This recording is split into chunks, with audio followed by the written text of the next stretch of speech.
Good morning students, और sigma coaching पे आपका पुनः बहुत बहुत स्वागत है। और आज हम फिर से लेकर आए हैं चैप्टर फर्स्ट स्थिर वैद्युत और क्षेत्र। इसमें हम आवेश के बारे में कल थोड़ा सा जान लिया था हमने, और विद्युत के बारे में हमने थोड़ा जान लिया था। मैंने बताया था कि अगली वाली वीडियो में हम आपको बताएंगे किसके बारे में, आवेश के गुणों के बारे में। आवेश के गुण, आवेश के मूल गुण। चलिए देखिए, कल का थोड़ा सा रिवीजन कर लेना, वो सारा वीडियो को अच्छे से देख लेना, और इसके बाद में आते हैं अगर हम आगे इस वीडियो पे दोबारा से तो आवेश यानी करें। चलो भाई, तो आवेश क्या हुई? आवेश के तीन गुण है अपने पास में। एक है आवेश का संरक्षण ना, यानी कि आवेश संरक्षण। एक मूल गुण क्या है आवेश का? एक मूल गुण है आवेश का संरक्षण। याद रखिए क्या कह रहा हूँ, आवेश का संरक्षण। संरक्षण यानी होता है बचना, रुका रहना, ठीक है। यानी कि आवेश का संरक्षण ये मतलब क्या है कि भाई आवेश में एक ऐसा गुण पाया जाता है कि आवेश जो होता है ना कभी नष्ट नहीं होता, संरक्षित रहता है। अब इसमें डिटेल से बात करेंगे। दूसरा गुण देख लेते हैं। दूसरा गुण क्या है कि आवेश का क्वांटमीकरण। आवेश का क्वांटमीकरण भाई मोस्ट इंपोर्टेंट चीज है ये क्या है? मोस्ट इंपोर्टेंट चीज है, फिजिक्स के लिए बहुत ज्यादा मोस्ट इंपोर्टेंट चीज है इस चैप्टर में, आवेश का क्वांटमीकरण, ठीक है। तीसरा आवेश का गुण है कि आवेशों की योज्यता। ये तीनों मूल गुण है आवेश के। आइए चलो देखते हैं क्या क्या है। पहला हमें याद रखना है कि आवेश संरक्षण। आवेश संरक्षण पहला गुण क्या है? आवेश संरक्षण। दूसरा गुण क्या है? आवेशों का क्वांटमीकरण। और तीसरा गुण क्या है? आवेशों की योज्यता। क्या है आइए देखते हैं। सबसे पहले देखते हैं हम आवेश संरक्षण। आवेश संरक्षण क्या कहता है? आवेश संरक्षण कहता है कि प्रत्येक पदार्थ पर इलेक्ट्रॉन और प्रोटॉन की संख्या हमेशा बराबर रहती है। यानी कि क्या कि कोई भी पदार्थ हो उस पर जितना आवेश रहता है उतना ही रहता। आवेश को ना तो कम किया जा सकता, कम ज्यादा किया जा सकता, लेकिन नष्ट नहीं किया जा सकता। यानी कि क्या कह रहे हैं कि यदि किसी पदार्थ पे से यदि इलेक्ट्रॉन कम होते हैं तो उस पर उतना ही आवेश हो जाता है, और इलेक्ट्रॉन जुड़ते हैं, इलेक्ट्रॉन कम होते हैं तो उतना ही धनावेश हो जाता है, और इलेक्ट्रॉन जुड़ते हैं तो उतना ही ऋणावेश हो जाता है। यानी कि कुल मिला के किसी भी पदार्थ पर आवेश संरक्षित रहता है। यानी कि ना तो आवेश उत्पन्न होता है ना ही नष्ट होता है। और के लिए खेल है आवेश को भाई ना तो उत्पन्न किया जा सकता है और ना ही इसको नष्ट किया जा सकता है। यानी कि आवेश संरक्षित रहता है। किसी भी पदार्थ में आवेश क्या रहता है? संरक्षित रहता है। चलिए देखते हैं, आगे आते हैं हम सेकंड वाले टॉपिक पे। अब सेकंड वाला टॉपिक बहुत ज्यादा जो इंपॉर्टेंट है अपने लिए, वो है आवेश का क्वांटमीकरण। आवेश का क्वांटमीकरण। आवेश का क्वांटमीकरण। आवेश का क्वांटमीकरण क्या है भाई? समझ लेना इसको ध्यान से। मेन चीज है फिजिक्स में आवेश का क्वांटमीकरण। आवेश का क्वांटमीकरण क्या कहता है कि प्रत्येक पदार्थ पर जो भी आवेश होता है, क्या कह रहे हैं कि प्रत्येक पदार्थ पर जो भी आवेश होता है वो इलेक्ट्रॉन के आवेश का पूर्ण गुणज होता है। क्या होता है? पूर्ण गुणज होता है। इलेक्ट्रॉन के आवेश का क्या होता है? पूर्ण गुणज होता है। किस नहीं आया समझ? पूर्ण गुणज क्या है समझ में नहीं आया कि पूर्ण गुणज मतलब क्या? इलेक्ट्रॉन का पूर्ण गुणज होता है, इसका मतलब क्या? यानी समझ ही जाए थोड़ा सा। यानी क्या कह रहे हैं कि कोई भी पदार्थ है उस पे से हम पहले थोड़ा सा जानते हैं क्या कि इलेक्ट्रॉन, यदि उसमें माइनस इलेक्ट्रॉन है यानी कि माइनस आवेश, तो इसमें होता है आवेश कितना होता है? 1.6 इंटू 10 की घात माइनस 19 कूलम, है ना। 1.6 इंटू 10 की घात माइनस 19 कूलम। और यदि प्रोटॉन है तो वहां पर प्लस इलेक्ट्रॉन रहता है, यानी प्लस आवेश रहता है, और वो भी कितना रहता है? 1.6 इंटू 10 की घात माइनस 19 कूलम। भाई अंतर क्या है? इन दोनों में अंतर क्या है कि ये माइनस का होता है और ये प्लस का होता है। ये क्या होता है? माइनस का होता है, ये प्लस का होता है। याद रख लीजिए कि एक इलेक्ट्रॉन पर टोटल कितना आवेश रहेगा कि 1.6 10 to the power minus 19 coulomb, यानी कि 1.6 इंटू 10 की पावर माइनस चलिए ये अपना हो जाएगा इलेक्ट्रॉन और ये अपना हो जाएगा प्रोटॉन। अब जानते हैं आवेश का क्वांटमीकरण सिद्धांत क्या कहता है। आवेश का क्वांटमीकरण सिद्धांत कहता है कि कोई भी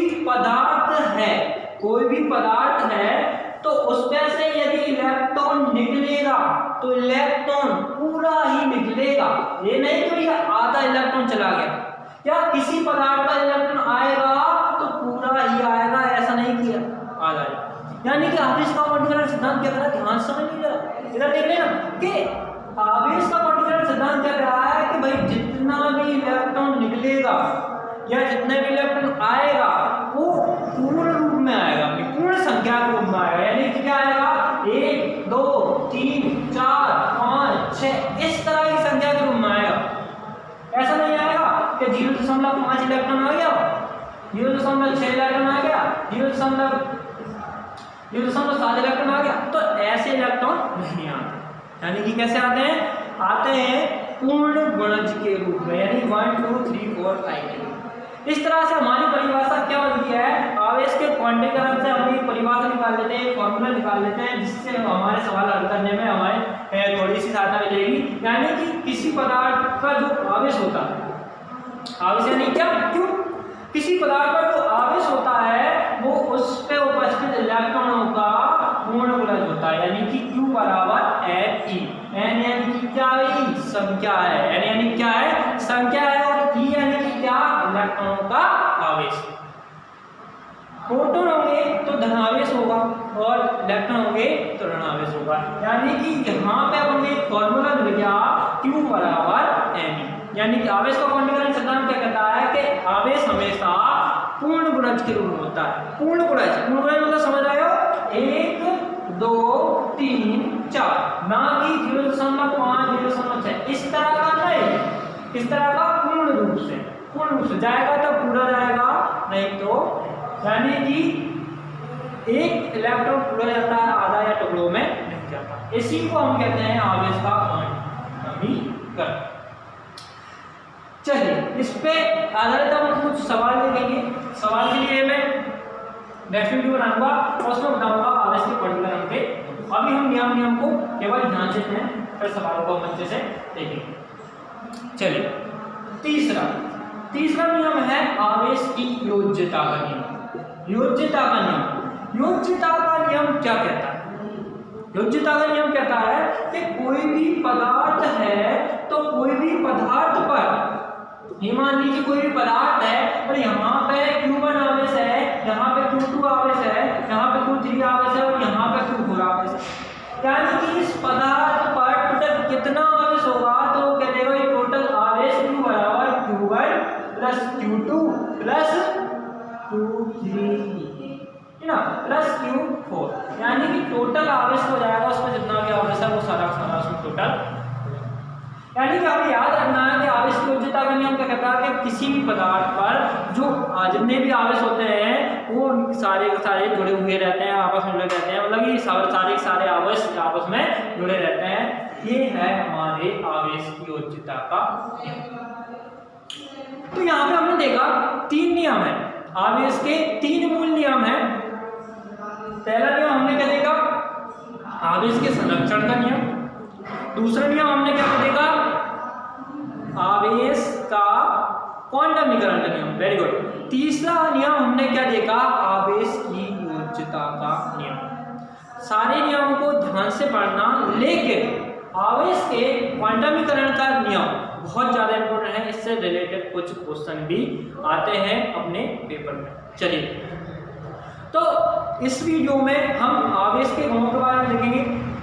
मैं बहुत ही छोटे टुकड़ों में सारे टॉपिक पर एकदम पर्टिकुलर पार्ट में एकदम सीरीज से चले रहे हैं, लाइन से चल रहे हैं, एक एक टॉपिक को टच करते चल रहे हैं और सारी वीडियो को मैं लाइन से बनाते चल रहा हूँ।